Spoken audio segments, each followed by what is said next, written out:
Hey, and welcome back, guys. So today I thought we'd take a look at all of the hero weapons that you can find throughout the game. Some of them you can use, others you can't, but a couple of them also glitch and I find them interesting, so we're just going to have a look at them. We're going to start with your sister, Theresa. She's got fists!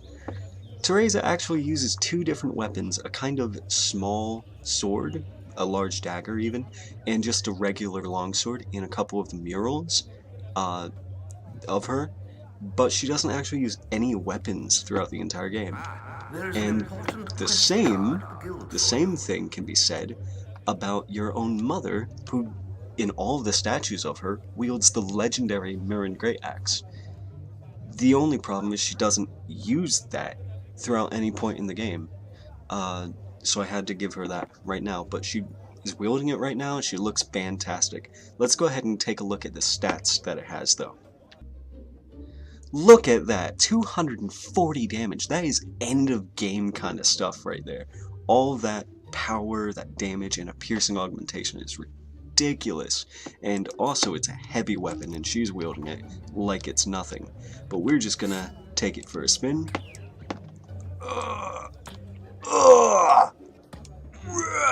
You can just look at the pain he's going through while trying to swing it. And she's over there just harassing us by not giving a dang. Alright, on to Scythe, anyone? So yeah, this is Scythe, and he's wielding a scythe. Perfect, let's go ahead and take a look at his stats. 80 damage. That's nice. Okay, that's just about beginning of game kind of gear right there, just a step up from it really. And I would probably up its damage if I were modding this game right now, because I love the scythe's look. It just looks really awesome. Let's go ahead and take it for a spin. And here it is. Here it is on your back. Here it is in your hand. It's a really fast weapon. Really good speed, but you can say that about any of the starting one-handed weapons. It's really nothing special. Let's move ahead to the Archon. Alright, so the Archon actually isn't in the game, but I decided that he should be here anyways because he's alluded to be Scythe, and Scythe is alluded to be William Black, so I just figured I'd put him here. I also just love the armor, and I thought that someone should be here wearing the armor. He also wields the Sword of Aeons, which we'll get into later, but yeah, this is the Archon for now. Over here is the Guildmaster. His hero name is Weaver, or that's his title. I'm not quite sure about that. But right now he's wielding fists like Theresa, and he's really, really weak in game. Most people hate his fight because they really wanted him to be a challenge, but oh well, he kind of goes out like a punk. Look at him. Yeah, no stats to look at there. Briar Rose. Oh, Briar Rose. She's one of my favorite heroes. And I wish that she would kind of be brought back, because she has like a 70s style going on, and she has one of the strongest weapons in the game, probably the strongest of all the heroes here. I might be proven wrong by that, but let's go ahead and take a look at her stats. Here are Briar Rose's sword stats. Now, she actually has doppelgangers when you go up against her, so when she summons them, they need a sword as well. And this is the weapon that they get. It's slightly weaker than her actual weapon. This is 300 damage. And it's just a common kind of steel katana look. But it's 300 freaking damage. Okay, that's ridiculous. But then her weapon is 520. Yeah, soak that in. Just for a second. Alright, you done? Alright, well, it looks and feels exactly like a steel katana. Maybe it's backwards, I'm not quite sure. But 520 damage, you can't really go wrong. That's one of my favorite weapons, just because of the damage. It's ridiculous. Alright, Whisper, we'll have a look at you. There she is with her pokey stick. And we'll take a look at the stats. Whisper's staff does 120 damage and it has a flame augmentation to boot, but when you try to wield it, alright, it glitches out a bit. It's super weird. Yeah, you can't swing it, you can't do nothing, you can't even move, you can't walk. Like right now, I can shoot lightning, but I can't walk anywhere. This has gotta be my favorite hero though. Seriously, in the entire series. I love Thunder so much.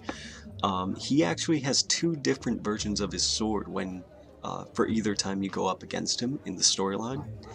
So we're going to take a look at both of those, starting with the first weapon that you'd encounter. 200 damage, that's already a respectable damage output right there, but then it's light. And he has a thunder attack which does 200 damage by itself. But when you battle him the second time, that's right, 400 damage. And that 400 damage, over and over and over again, throughout an entire fight, that'll probably kill a bunch of players. But with enough resurrection files, you should be able to easily beat Thunder, because you can just kind of run circles around him, and use magic. Here's our main man, Twin Blair. Oh, look, he's got a hammer. Yeah, the programmers actually gave him a left and right hammer, but they never really got the chance to give it to him, to let you face him with it. We're going to take a look at the damage that they do now, because it's it's a pretty extreme difference. Here's Twin Blade's regular old blade that he would normally carry 2 of, and they do 120 damage each. They're pretty normal. Then you have his hammer, which does 40 damage. It's nothing. It's weaker than the basic weapons that you can buy at any shop. It's really terrible. We'll go ahead and take a look at them both, I guess. And they're huge. They're, I mean, just compare the size to Thunder. They're also very fast. So this would be probably my favorite weapon if I had the chance to steal it from Twin Blade in the normal game. We'll go ahead and take a look at the hammer as well.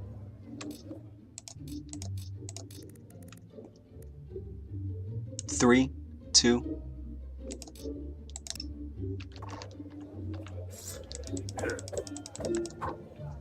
Look, Ma, I'm using it one-handed. Yeah, this is broken. Look at that. I'm a monster hunter with this weapon. It's insane. All of these weapons are insane.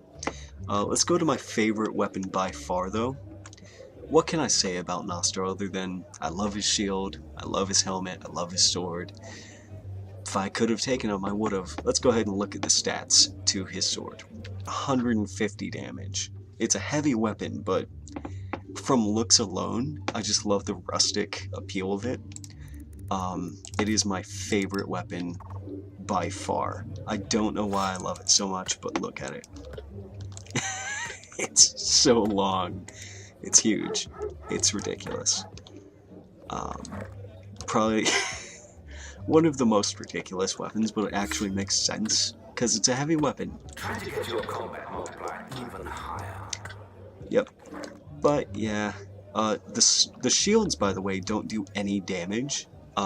However, a couple of combos involving the shields with Thunder actually do deal damage, but the shields themselves have no damage value attributed to them, so that's a shame. We'll go ahead and look at Maze now. Look at him. I love his stance. Alright, we'll just immediately look at his stats then. Alright, Maze's staff does 100 damage, and you know what?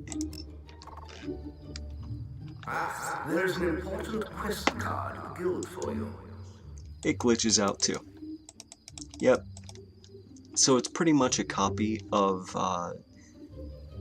Whisper's staff, but it's slightly different color, does a little bit less damage, doesn't have an augment on it, so it's pretty much just terrible. Maze uses magic primarily though, so it doesn't really matter. So it's night now, and I thought you'd all like to know that if the regular Jack of Blades is anywhere in the game world, and you, well, start approaching him, the world will get darker, and a giant moon will appear towards the south? West, kind of where the direction I'm looking right now. And it's just a weird thing that happens. I don't understand it, but it's fine. It's fine. It's just Majora's Mask all over again, because that's weird. Anyways, I think that nighttime is respectable for Jack of Blades, and we're just gonna take a look at him and his weapon, the Sword of Aeons. Whew. Look at that, 230 damage, health augmentation, mana augmentation, and experience augmentation. This is supposed to be the most powerful weapon in the game, but actually, a couple of weapons out-damage it, like the Soulless Greatsword. But originally, in the first Fable, before TLC, this weapon did 550 damage. So it would have been stronger than Briar Rose's weapon, by a long shot if you include the augmentations. This weapon was so OP that there was almost no point to fighting guards or townsfolk anymore, because you could just one-shot everybody. They changed that in TLC by upping the difficulty of a couple guards, and by seriously nerfing this weapon. It's still one of my favorites though. I love it. I love the look of it. I love how fast it goes. I love the augmentations. I love everything about it. It's great. And yeah, so those are all of the weapons that I have to view here. So if you guys liked the video and would like to see more random junk related to Fable in the future, go ahead and tell me in the comments, and I hope you all have a very lovely day.